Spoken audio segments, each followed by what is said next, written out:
Welcome to another episode of the CPG Guys podcast. Our co-hosts, Sri Rajagopalan and Peter V.S. Bond, explore how brands and retailers engage with consumers online, in-store, and everywhere in between. And now, here are Sri and Peter. Hello, everyone, and welcome to another episode of the CPG Guys podcast. I'm one of the aforementioned CPG guys. I'm PVSB. I'm also the VP of Partner Strategy and Development at Fetch Rewards, a mobile loyalty platform. As always, I'm joined on this educational journey about how brands and retailers engage consumers by my very dear friend and an impresario in the consumer packaged goods industry. What I love most about him, honestly, when we do this week over week is, honestly, he has an insatiable curiosity to learn. And that just makes this podcast so much more meaningful. So please join me in welcoming the other CPG guy. He's known as Sri. Sri, how y'all doing today?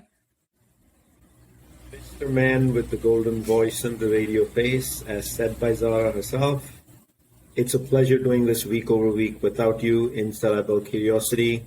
Peter, yours is no different, and I think that's why we work well together in this podcast. Beautiful day here. I'm actually in Minneapolis today. And you are in Guilford? I am, and if you're in Minneapolis and it's not July 4th, that means it's winter, right? Is that how it works? Okay. Since we're around July 4th, it's 85 degrees. Sri, have you figured out what the state bird is in Minnesota? I believe it's the mosquito.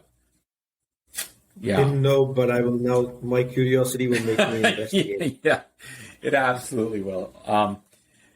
Sri, before we get to our guest, I'd like to remind our audience that all of our content, our series on profitability, our Women's Leadership series, where we help give $8,000 to Susan G. Komen Foundation, our Founder Series, everything, the podcast that we like to listen to when we don't listen to ourselves, when we're not completely self-absorbed. It's not often, but occasionally we're not completely self-absorbed. Just go to CPGGuys.com. It's all free. Nothing. Don't charge you. There's no pay portal or anything. And the best way to keep in touch with us and all the content we're generating, just go to LinkedIn. In the search bar, enter in CPG Guys. That's CPG Guys. Get to our CPG Guys page and click the blue follow button. Click that, you follow us, you see all the stuff we post, you're up to speed on all the podcast episodes we're doing. It's a really great way, and as I said, it don't cost you nothing, as John Belushi would say in Animal House. So anyhow, Sri and I are very honored that our podcast tracks so many industry luminaries from notable companies, and today we are especially pleased to have such a guest. I'm not going to go in and start chanting out the Michigan fight song, though I'm very tempted to. Hail to the, yeah, exactly. But he's a graduate of Michigan. He did his MBA at Columbia Business School, where I also have a degree. He's the director of CPG Retail Partnership, Shopper Marketing, and eCommerce. That's a long title, isn't it, Sri?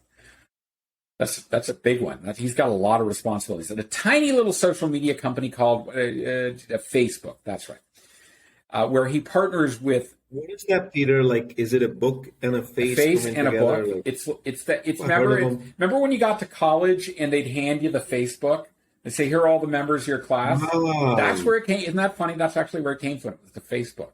I remember your books, but we're going to have that. Didn't they have that at Virginia Tech? They did, but it was your books. Oh, okay, it was your books. Okay. So anyhow, he partners with many of the world's largest consumer packaged goods companies and retail companies to develop their overall business and marketing strategies. He's been at Facebook for a little over a decade, and he is an expert in all things Facebook and Instagram marketing, including both brand and direct response objectives. So he's here today to speak to us about how brands and retailers can leverage Facebook and Instagram. By the way, we're going to have to figure out why my dog has more Instagram, Facebook followers than I do. That's irritating me. But anyhow, he's going to talk to us about how to engage consumers in a rapidly transforming digital marketing landscape. So to our audience, please join Sri and me and welcome to the podcast, Dave Sommer. Dave, greetings. How you doing today? Greetings. Go Blue. Thank you for having me. Dave, explain to me this: why, if it's the Big Ten and there are more than 10 members, is math an issue? Is that not a core curriculum? I'll just put that aside. I'll just put that aside. Okay. Before we get to the questions, Dave, because Sri and I've got Mr. a lot. Bond is drawing me into sports conversation. I know. Is this a good idea? Sri loves it. It's that in hip hop. When I start talking about Tupac and Notorious B.I.G., it's that whole East Coast West Coast thing. Sri, I will sing for Peter. He does. He sings hip hop. It's really scary. But before we get to the questions, Dave, it would be really great if you could first tell us where your audience, because our audience is very much B2B in terms of their expertise in consumer packaged goods, digital marketing, e-commerce, what have you. Where can they learn more about Facebook's marketing solutions? And then would you also give us a kind of a brief overview, 30,000 foot, of what your team does? Sure. And thank you, Peter, and thank you, Sri. I feel very honored to be on the show. I have listened to the podcast several times, and I always enjoy it. You guys make me laugh, but I also learn a lot. So to your first question about where you can find out more about what I'm going to be speaking about, I mean, the first one is pretty simple. It's just facebook.com/business. And then for Instagram, it's the other way around. It's business.instagram.com. And then a new resource is something we have called Blueprint Training, which is free. And you would go to facebook.com/business/learn. Or you could just Google search Facebook Blueprint Training. And there's incredible courses on there. And to the second part of your question, I lead a team CPG at Facebook, which is appropriate for you guys, the CPG guys. And I've been very fortunate. They say hire people better than you. I hired people from agencies, from client brand building backgrounds, from retailers and category management. And we work as consultative partners, or at least we aspire to big brands to help them get their business outcomes, help them either build brands, driving equity, or drive sales, whether it's online or in a physical brick and mortar store. So that's the elevator version. We help big brands deliver their business outcomes. Dave, when I formed this podcast, my number one goal is to find someone with substantially more intelligence and wisdom than I did, and there was no one I could have chosen better than Sri. So I appreciate your strategy. Surround yourself with incredibly intelligent and wise people. All right, so thank you for that. And what I'm going to do is all the sites that you mentioned will include hyperlinks in the digital liner notes of this podcast. So our audience, fear not. Dave threw out quite a bunch of them. There'll be links in the digital liner notes, so you don't have to write them all down. All right, so why don't we get to the questions? I know Sri and I have put together some great ones. We're really anxious to hear from you. Let's get started. I'll kick it off. So why don't you talk to our audience about kind of the core set of advertising and engagement tools that you offer to brands and retailers based on their marketing objectives, and what kind of targeting capabilities do you include in those platforms? I guess I would start first with people. And people spend a lot of time on our platforms. In the beginning, when I started 10 years ago at Facebook, I had to tell that story of how much time people spend on their mobile phones and Facebook and Instagram. I don't have to tell that anymore.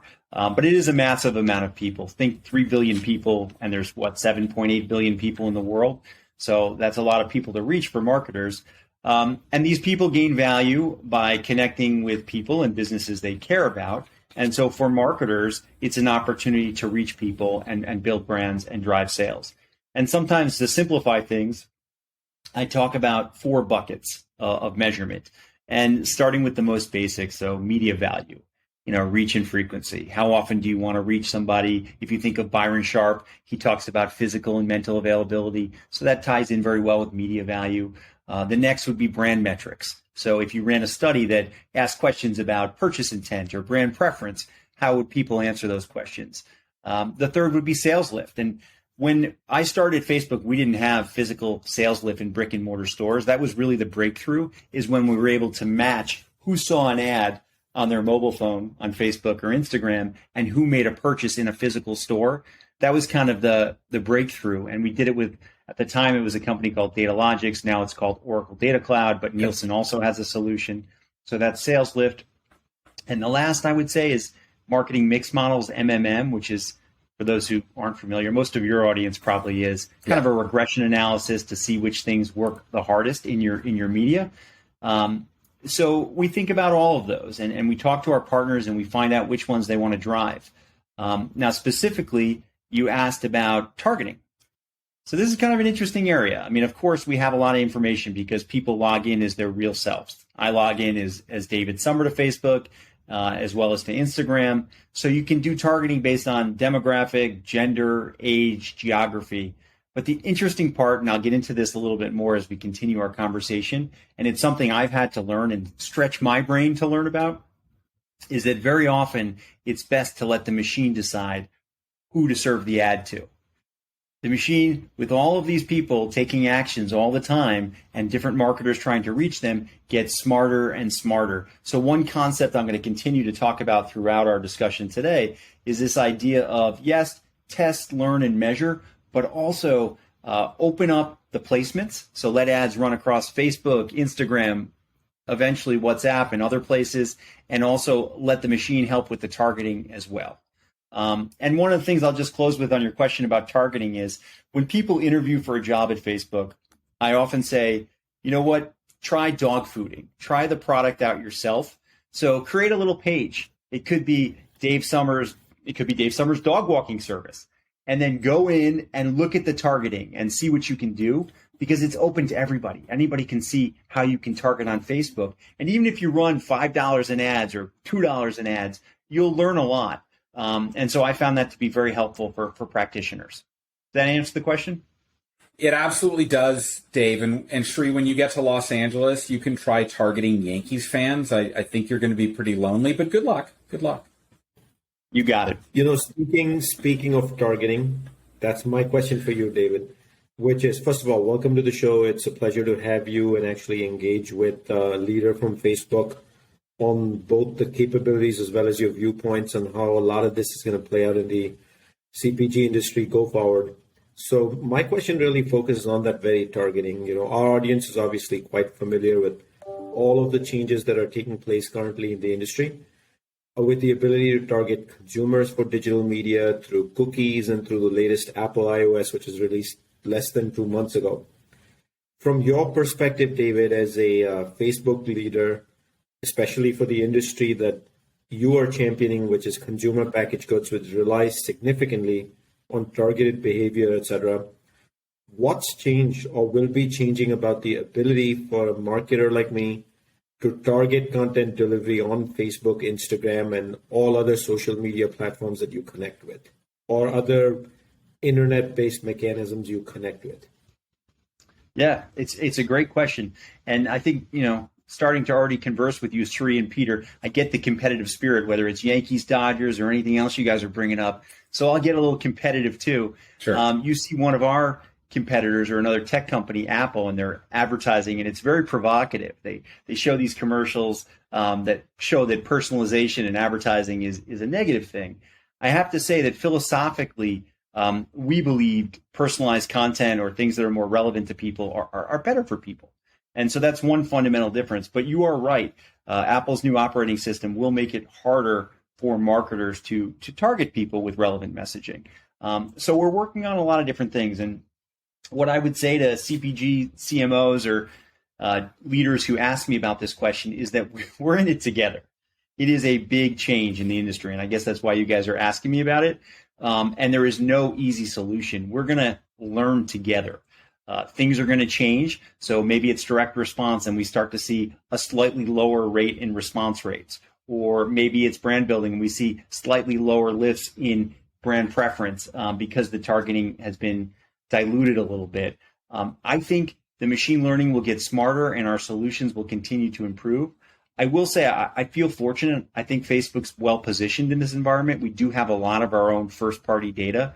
And so these are the conversations that I'm having with CPG partners is how can we help you with this? How can we learn together? We may have to iterate and do some things differently, maybe try some different buy types without getting technical, maybe try different optimizations. But I have a feeling we'll still be a pretty good return on investment for CPG partners. And one thing that marketers can do to future-proof their business is to start to gather first-party data themselves And as I speak with CMOs, I hear it a lot now. I have a KPI. It's how do I gather first-party data? We have a number of tools to help with that. We have something called lead ads, for example, where it's very transparent for the consumer, but they can put in their information, and that actually goes to the brand marketer, and they can build segments, they can target against it. So that's a very good solution for CPG marketers. I listened to one of your other podcasts, though, and I heard somebody say, and you guys will remember who, they said something like, get your digital self in order before you figure out the digital shelf. Am I getting that right? Yeah. And I think that's true, too. I think the only danger I would caution CPGs and retailers about gathering first-party data is you have to have someplace to put it. And so even if Facebook has the best solution in the world to help you gather names and addresses and start to build different segmentation, you need to have a system ready for that. So these are the conversations that I'm having with CMOs. We have really good tools, but if you talk to us as a partner, we can figure it out together. And I guess one other point, which I can't remember if you asked me about it, is Conversion API, which sounds very, very technical. Yeah. But in addition to kind of cookies and pixels going away, this is an opportunity for brands' servers to speak directly to Facebook servers and pass the data back that way. The only caution I would have is you really have to have a consumer who wants to fill in information and actually make a purchase for it to be really effective with Conversion API. Dave, you had me at API. Just those three letters drive me crazy. Let's shift to shoppable media. It's all the rage.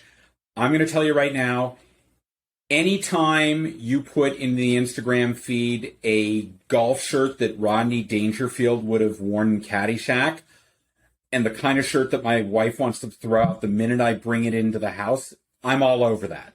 So I love shoppable media. So can you tell us a little bit about Facebook's shoppable media offerings and how that plays into a brand or a retailer's advertising plan? And then ultimately, what kind of insights do you have on the rising importance of this? I feel it, but I think that I'm not going to make judgments based upon an audience of one. I'm sure you have some data to talk about how important this is. Yeah. Commerce and shoppable media is a huge focus for Facebook and Instagram right now. And it's aspirational. It's fun. We all experience it when we're going through our own feeds with our thumb on Instagram and Facebook. First, I'll define it a little bit. And if you remember, you guys were around the same age. You remember people talking about Jennifer Aniston on Friends and saying, in the future, you'll be watching Friends and Rachel, who's the character in Friends, will have a shirt on and you'll be able to click on that shirt and buy the shirt. Do you guys remember that too? I see you nodding your head. That future has absolutely happened, and it's alive and well on Facebook and Instagram. One way to think about it, the way we think about it and talk about it, is discovery commerce. And so there's kind of two sides to it. One is if you already know you want to purchase something. So you already know you want a new golf shirt like the beautiful one Peter has on with the Augusta National on there. If you know you want that, you can go to Amazon and type it in, or you can go to Google and type it in. What we're doing that's a little bit different is serving it up to people we think will like it in their feed. So they discover it, hence the name Discovery Commerce. And then I think all of us in this space know that the more clicks you create away from the feed, the more people that drop off. So we're creating really seamless, innovative ways where it's one click to buy right from feed. And it's gonna change the game. Now, it doesn't work for every category. It's tempting to say every CPG should go and do this, but the reality is not. I've heard you talk about this in some of your other podcasts too. Not every CPG is going to be a huge DTC home run. There has to be a value proposition for the consumer. And so I think the way to think about it is it's best served for brands that do have a DTC value proposition, things you would buy on your own. So for example, a whitening system that costs more and is a light product to ship. That might make a lot of sense. Or a subscription product is another good one. Again, or a passion project like a golf shirt.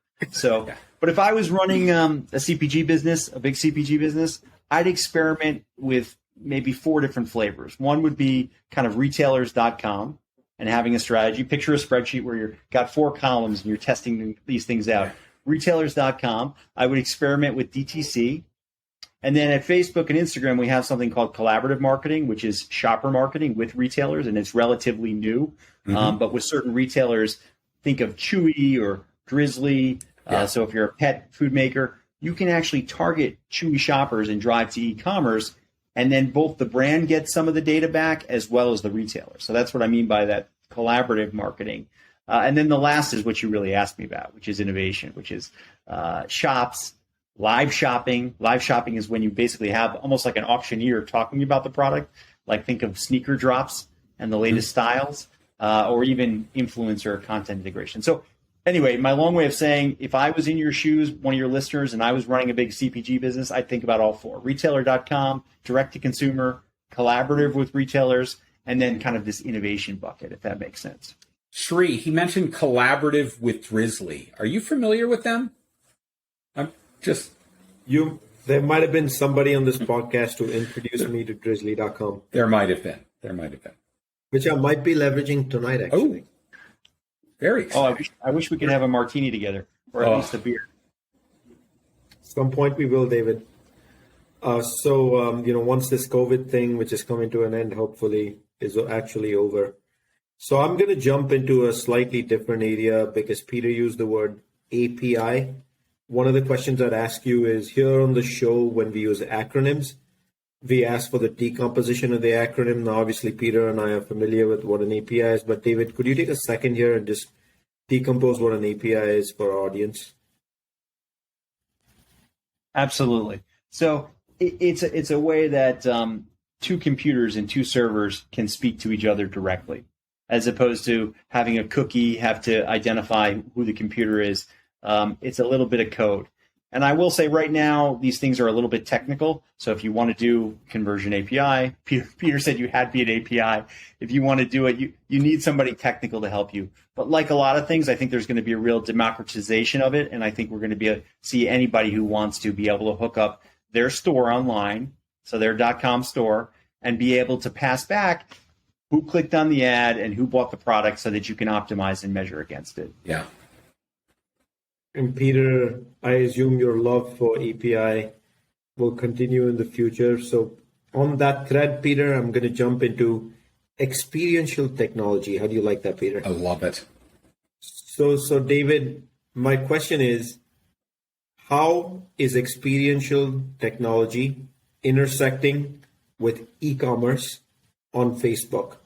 And then take a second to decompose experiential technology, especially the marketers listening in are going to know what this is in a second. We have a fairly wide audience. Then let's get back to what it's doing for e-commerce when it comes to e-commerce and outcomes for the shopper and consumer. Yeah, experiential technology. I'll talk about two things that Facebook is pushing on that we're really interested and excited about. One is augmented reality, which is, if you think about these glasses I have on, or what Peter has on, if you're looking through them, you're seeing the world, but what if you could overlay certain things on there? So if you were thinking about trying on new makeup and you wanted to see how the makeup looked, you'd be able to see it with augmented reality. Or if you wanted to see how a new shirt would look, you'd be able to see that without trying it on. So that's kind of augmented reality. Hey, David? Yes. Does the fact that when Peter's looking at his glasses, he sees drizzly.com count as augmented reality? That's distorted reality, Shri. Very different. Very different. It's not augmented. It's VR. Yeah, right. And then virtual reality, which is, we have a product called Oculus, but there's a few in the market, and it's a really immersive experience where you put on goggles. And if you ever read the science fiction book Ready Player One, there was a movie too, but the book is much better.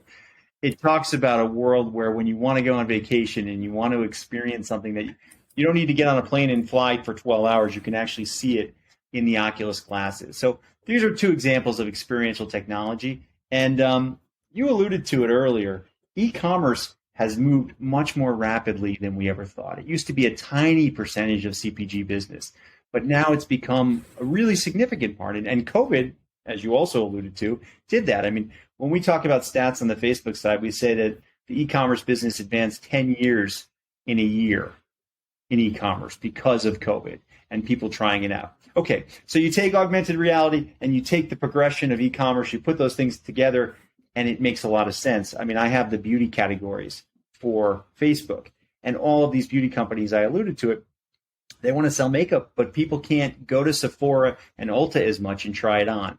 So they're creating ways for people to try on the makeup, see how it looks, and then buy it right there. And I have to say, I don't think the genie's going back in the bottle. I think we've all gotten pretty accustomed to omni-channel and all the different ways you can buy. And so experiential technology is just going to be a big player in that. And I think it's going to be more and more common. Now, we haven't figured out the Willy Wonka bar that used to be able to travel through the TV yet, so you can't taste it for food categories. But for beauty, for personal care, I think there's a lot of interesting applications. Great. So the next thing I'd like to ask from you, Dave, is can you help break down, and let me preface this by saying we're all very focused on ensuring that the information presented to us is authentic as possible. I think we've been overloaded the last year or so with everything around this very issue. So can you take us through the process of how Facebook reviews ads that are being submitted, and how are you ensuring that the content is authentic and that there's accountability in evaluating that advertising content before it reaches your platforms? Yep. It's when I joined Facebook 10 years ago, I'd hear the engineers talk, and they would talk about a very hard problem. And they would say it kind of with pride. They'd be like, that's a really hard problem. I would say that that's a really hard problem when you've got 3 billion people using a platform. That's just the people, and then all the businesses as well. To try and make sure all the content is authentic and vetted is tricky.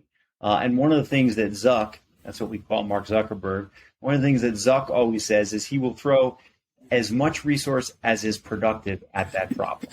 Now, you can only hire so many people. We hired 10,000, then 20,000, then 30,000. Every bit of content that goes on the platform gets reviewed, and that goes for ads too. I'll talk about both content and ads. And some of it is human reviewers, and a lot of it is machine learning that keeps getting smarter and smarter. That and our policies keep evolving based on what we learn that people find acceptable and brand safe in the environment. So the percentage is very small, but truthfully, any amount of bad content on the platform is not good and not allowed. We have something called our CSER report, which is Consumer Standards Enforcement Report. And it's a very, very small percentage, again, of the massive amount of content that's on our platform, but we're still always attacking it. So, okay, now to your question. How do we make sure advertising claims are authentic? We are a people-first platform. We're community-first. We're focused on being brand safe. We actually are making partnerships with all the same people that traditional media companies have. So organizations like the NAB come to mind, who I've spoken to quite a few times. And if there is a challenge, so if you think that a competitor has made a claim on the platform in their ads, we have that same process where that claim can be arbitrated and taken down by an industry body. So that's a little look at how we're working to protect the platform, keep it safe, and also keep the claims authentic. And then the last thing I'll say, which is kind of unique to our platform, is we have what we call the creepiness factor. And the nature of Facebook feed and Instagram feed is so personal that if we started, I'll go back to a whitening system. If we started an ad with, hey, want to take care of those yellow teeth, people would be really freaked out. I mean, that might be okay in a print ad, probably not, but you know what I mean. Yeah. So anything that applies to you and might describe a personal characteristic of somebody who's going through their feed on Facebook or Instagram is also something we don't allow. No creepiness. Got it. All right. So you remember the word I used earlier, David and Peter? I said DR. Yeah. Anybody remember? Yeah. And so we're going to use it in a slightly different context over here. And the question is, how do you think about DR success metrics in a post-iOS 14 world? And how does Conversion API fit into the mix? And David, you absolutely have to decompose what DR is and Conversion API is. Excellent. Okay. So DR is direct response. So that's, and another term we use in tech companies all the time, which I had to get used to, was signals. You know, this notion that every time somebody hovers over an ad or every time they click on an ad, it's giving off signals to the machine learning. So Sri is right. What he's pointing out is with these changes to privacy, we're going to lose some of that signal. And so we're going to see less of the characteristics of people who click through and make a purchase. And to some extent, I talked about that big breakthrough for us when we could tell who saw the ads on Facebook and if they bought in brick and mortar stores. Yeah. We're going to lose some of that even online. Like as an industry, we're going to lose that. So that's the challenge you're putting in front of me. And I alluded to this a little bit earlier in the podcast. Our best solution right now is Conversion API, which is a little bit of an integration. And I was trying to make sure that I get it right, what API actually stands for. We use it so often, but it's Application Programming Interface. Yep. Okay, but that is just a way of saying that two servers speak to each other. Yep. And so let's say that I start selling coffee beans from my house as a side business, and I create a little website that says davescoffeebeans.com. I love coffee. I got a cup right here. If I want to integrate with Facebook and keep that capability of knowing who saw the ad for Dave's Coffee Beans and made the purchase, the easiest way I can do it is by adopting Conversion API. So creating a system where my website tells Facebook who came and made a purchase, because then Facebook can basically match that up with the information we have about who saw the ad, and we can start to make those connections about what type of brand marketing drove the business outcome. So I tried to boil it down as much as I can. Sri, did I get it? All right. Dave, let's shift to, I mentioned at the beginning of the podcast, my day gig is around helping brands build loyalty. So obviously brands and retailers are seeking to build effective loyalty mechanism to do a couple things. One, to target and acquire, to elevate and advance, and to retain and grow some of their most valuable customers. Remember, one of the data stats that always fascinated me from my time at dunnhumby was even among Kroger's most loyal shoppers, like their top 5%, 43 cents out of every dollar they spent on consumer packaged goods products were spent outside of Kroger. So everybody's thinking about the value proposition here, right? So there are a lot of digital platforms that are rapidly disrupting this space. What are really your thoughts on how loyalty within CPG and retail is transforming right now? Yeah, it's a great question. And part of it ties back to what we were saying about discovery commerce, which is letting people know about brands they've never heard of. You might have been a loyal Gillette guy forever, and then you see something, I'll use a slightly dated example, but Dollar Shave Club, and they might entice you to come over and try their razors with a different value proposition. And so that discovery commerce is part of what's disrupting the loyalty equation. But I will say that I think we have a lot of ways to help marketers build deeper connections with people at Facebook and Instagram. And I think that's really what we're talking about. I mean, sometimes a CMO will say to me, Dave, you guys are so strong on direct response. Can you actually build a brand? Can you actually make people love my product? And a lot of that falls on the creative. I mean, as I think about it, reaching people is one thing, but it's also reaching people with the right storytelling or the right creative. So we have tools and tactics. I can talk to you about them. So we have stories, we have reels, we have, of course, feed, and then we also have longer form video opportunities, like what we call in stream, and you can target different people. So that's one side of it, is like the right creative that's going to actually capture somebody's heart and want to keep them loyal. The second part of it is more technical, which I would say we talked about building first-party data.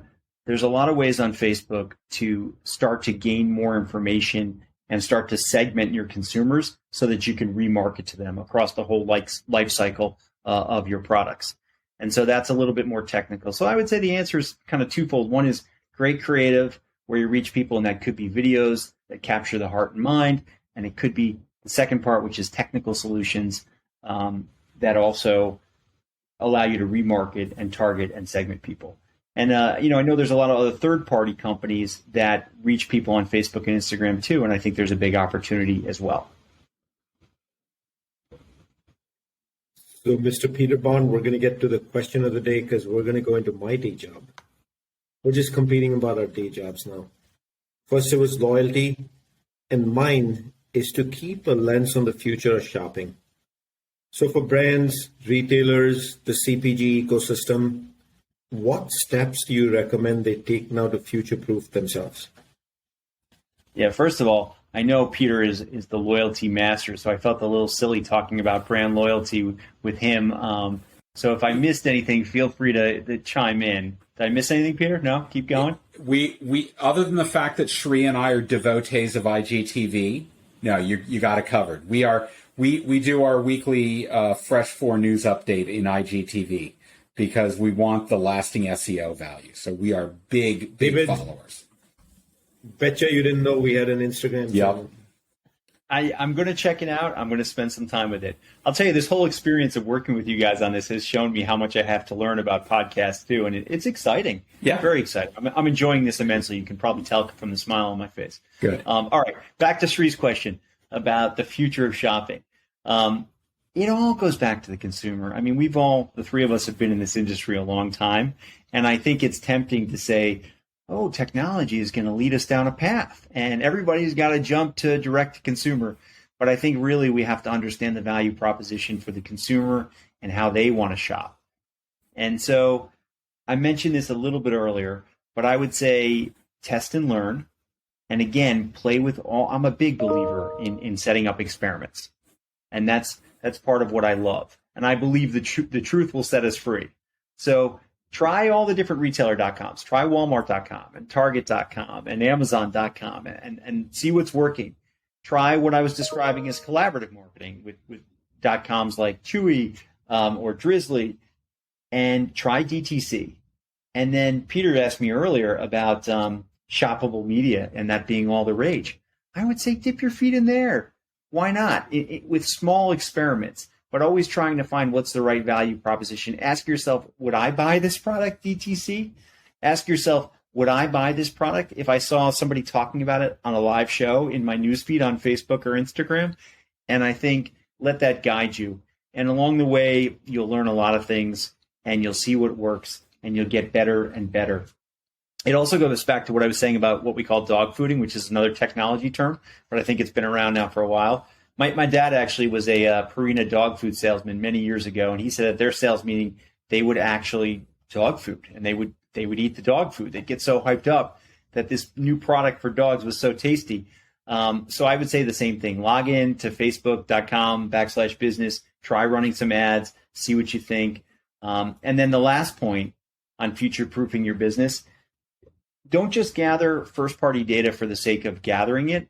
But if you have invested in your digital self before your digital shelf, if you've gone ahead and done that, then yeah, start to build up your own first-party data. We have tools for that, but that's your job as a CPG marketer to start to build your own segments and be able to target for the future. Dave, my first job out of business school was working for Hart's Pet Care, and they made these little dog cookies. They were basically butter cookies. And when I would have client meetings, I would just sit there and open up the box and start eating them.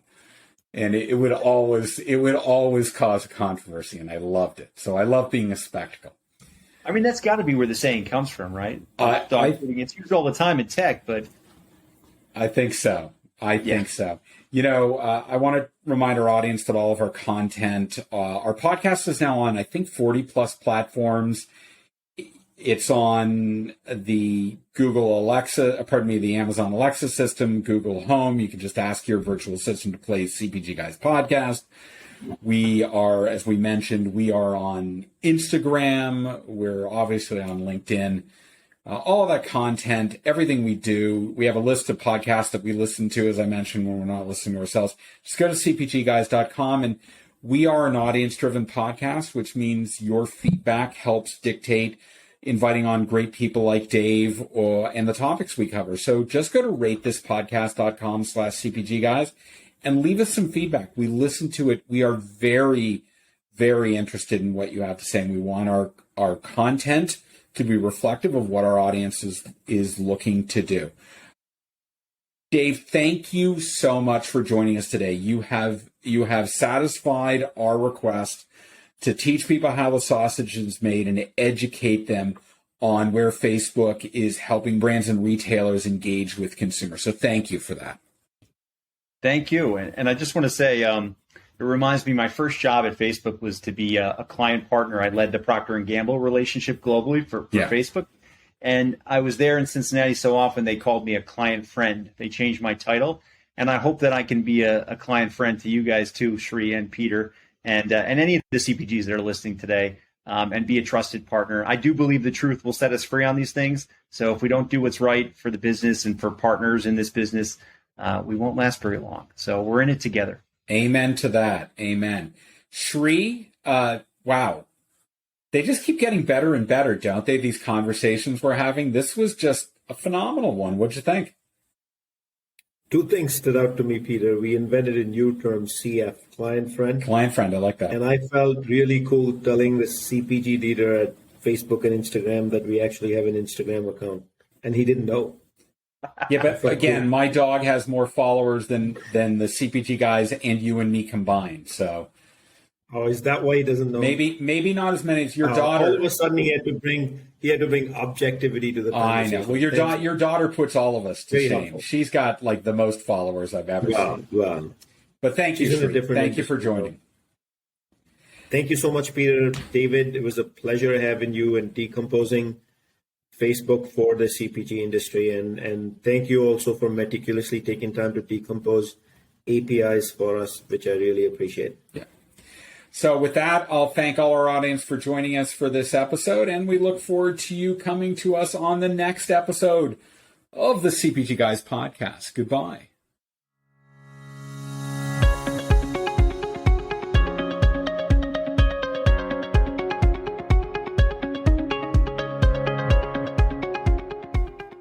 The content in this podcast episode is provided for general informational purposes only. By listening to our episode, you understand that no information contained in this episode should be construed as advice from CPG Guys LLC or the individual author, hosts, or guests, nor is it intended to be a substitute for research on any subject matter. Reference to any specific product or entity does not constitute an endorsement or recommendation by CPG Guys LLC. The views expressed by guests are their own, and their appearance on the program does not imply an endorsement of them or any entity they represent. The views expressed by CPG Guys LLC do not represent the views of their employers or the entity they represent. CPG Guys LLC expressly disclaims any and all liability or responsibility for any direct, indirect, incidental, special, consequential, or other damages arising out of any individual's use of, reference to, or inability to use this podcast or the information we present in this podcast.